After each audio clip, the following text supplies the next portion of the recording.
Today's Rosh Chodesh Iyar, Aleph Iyar today, and it's also Erev Shabbos. We have Parshas Kedoshim, so I'm going to try to do something quick on both.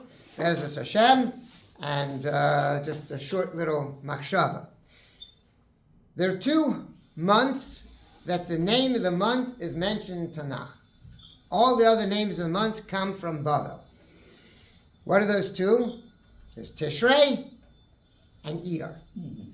Tishrei, we understand, the Gemara Rosh Hashanah Daf Yud Aleph says that it's called, in Sefer Malachim, it's called Yerach HaYisanim, the month of strength.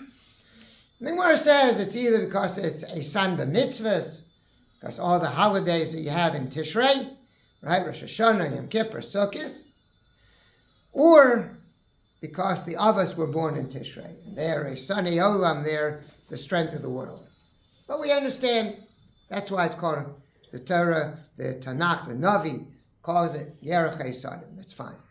However, when it comes to Iyar, that's also a month mentioned. That's the month when they started the Beis HaMikdash.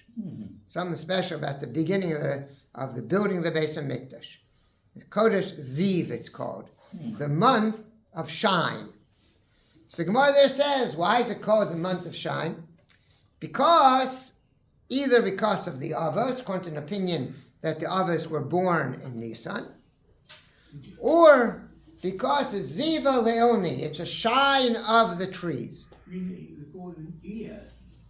So the Gemara says they were born in Nisan, and the trees start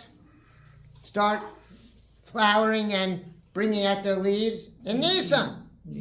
So why Iyar? Says Rashi, because by Iyar you already feel the ziv, the shine of the avos. By Iyar you feel the effect of the trees being filled with leaves. It's already nice. There's the world is shining with the new growth, and therefore chodesh ziv, chodesh Iyar. Rav Tzadok, but it all has to do with Nisan. So why talk about Iyar? So I think that the answer is both in terms of Kedusha, in terms of spirituality, and also in terms of nature. Nisan is the time of rebirth. Of what? Rebirth. Things come out again, right? The Avos came. Nisan, according to the one that were born in Nisan. But when something is born, it has to develop. Just at the time of birth, it's small, it's not developed, you don't know what it's going to be. The effect of the birth, you see afterwards. And that's the idea of Ziv. A new start is great. The question is, what do you do at the start? Pesach is man cheruseinu. The question is, what do you do with that cherus? What are you going to do with it? A person can have cherus and sit down and play poker all day. You haven't accomplished anything. You accomplish something if you use it in the right way. Therefore, the Ziv, we talk about chodesh Iyar because what's important about Nisan is that there's something that came out of it. We had, a few days ago, Yom HaShoah, which was commemorating whatever, big questions about that's setting it as Yom HaShoah, but today it's almost universally accepted that there's a Yom HaShoah but it's recognized, Seder, but it's recognized. And the thing is that, fine, there's no question that the Totza'ah of the Shoah was Eretz Yisrael, right? That because of what had happened in the Shoah, therefore the nations of the world recognized the need for a homeland, right? For Klal Yisrael. It's unfortunately a Totza'ah, right? So the effects of what was in Nisan are found and felt in Iyar. And the truth is that that's the question. What are you going to do with it? And that's not only a question, it's a responsibility. We have to ask ourselves the question, and we have a responsibility to make sure that the answer is a worthwhile answer. Okay, it's a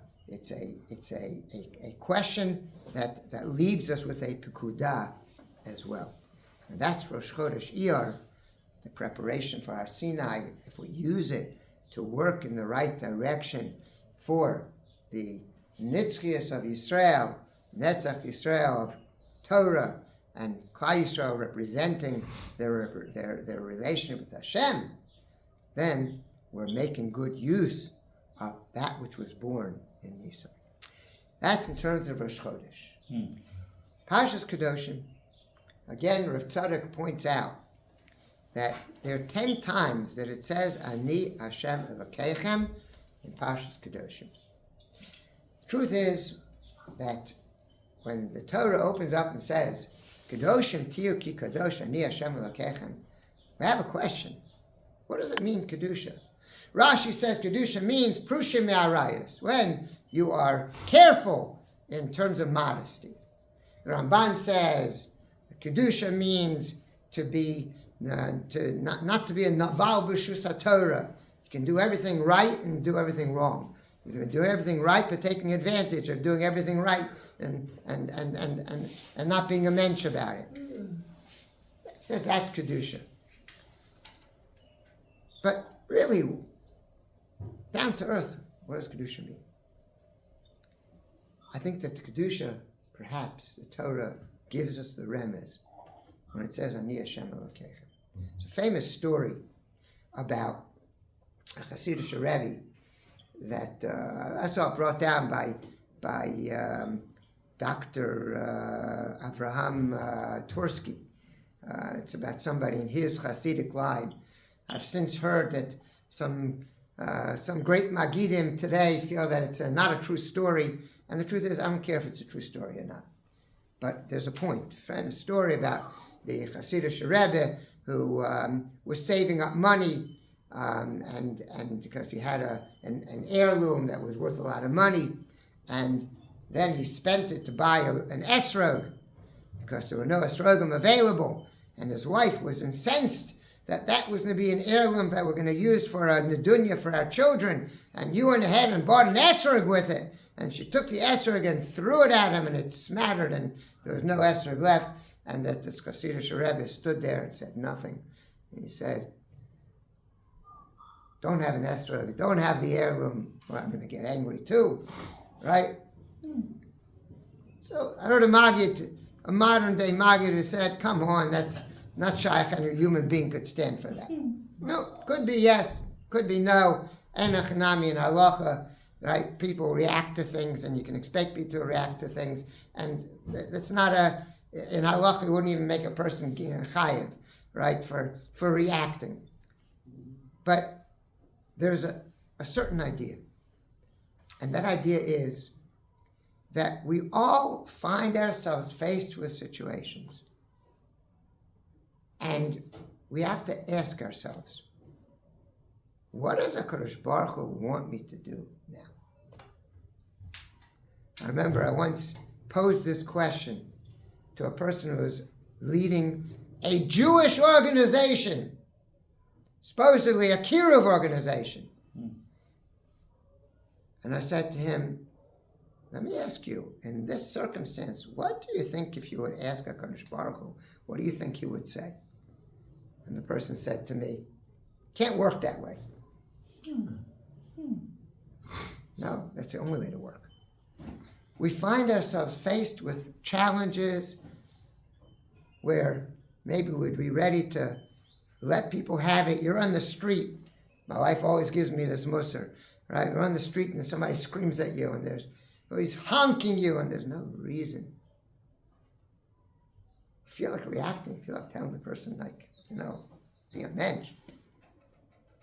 And the question is it worth it? Is that what HaKadosh Baruch Hu would want me to do? Perhaps not. Perhaps what HaKadosh Baruch Hu would say is, forget it. Just keep going. Kedusha is having the ability to realize wherever you are, Ani Hashem Elokeichem. I'm here. What would Hashem want me to do? That's condition. Have a good Shabbos.